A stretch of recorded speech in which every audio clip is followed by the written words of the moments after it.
The Philippines ranked third worldwide for Pornhub traffic in 2025, with Filipinas making up 64% of users according to the site's year in review.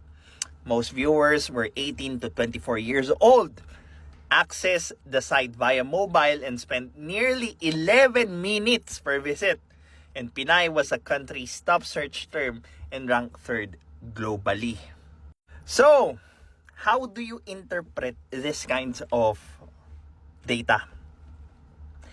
Unang-una, ano-ano yung aspeto ng buhay nyo na matatamaan nitong ganitong klaseng data? Sex? Yung mga bagay na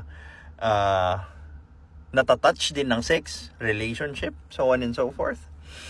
So, if that's the case, diba, that this number represents truth, what are you now going to do with the truth? Magbubulag-bulagan ba tayo that women are watching pornographic materials to satisfy themselves?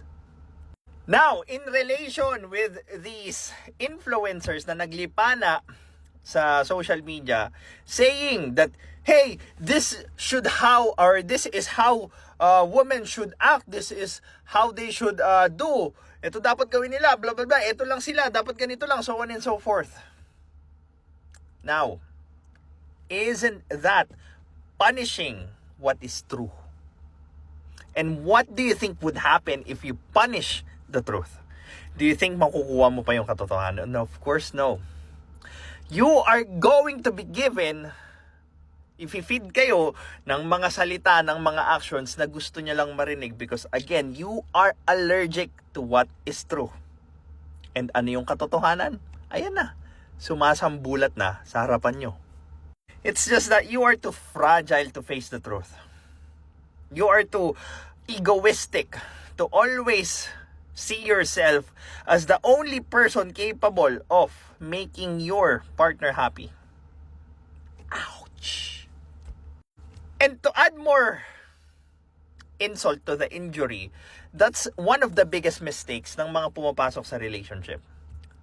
They try to own the responsibility of completing their partner's needs when an individual's partner is being given by a community, not just a single person. Because if a single person actually owned that kind of responsibility, kakainin siya ng buhay. Because sobrang bigat ng responsibilidad na inatang mo sa sarili mo para lang mapasaya mo or para lang hindi siya sumaya sa community na kinabibilangan niya.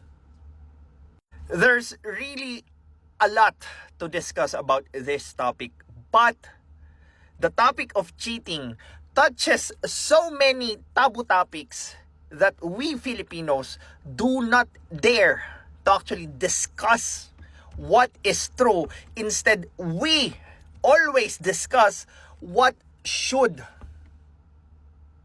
Diba? Ought versus is. We keep on demanding what should. And ang resulta, we exhaust ourselves wearing a mask na hindi naman tayo. And that's what Carl Jung meant when he describes shadow, our sexual shadow. It manifests in the subconscious until such it grew strong that it led you to act on your shadow. And again, this is one of the other aspects na hindi kayang ipaliwanag ng mga social media influencer that keeps on insisting that you should break up every time a cheating happens, because again, they do not have the knowledge of how to fix things anymore, how to fix a relationship. Masyado na silang nalunod sa convenience ng mga bagay-bagay dito sa mundo. Bakit nga naman, pag nakipag-break ka, maghanap ka lang sa dating app. Andyan na yung mga taong naghahanap din ng mga partner. But did it resolve the issue? Did you even learn anything from the issue? Of course, wala.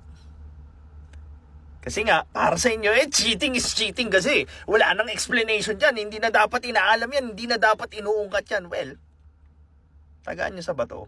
It will happen again. You will be subjected to the same challenges again. And, sabi nga ni Carl Jung, if you do not make the unconscious conscious, you will live your life believing that it is fate.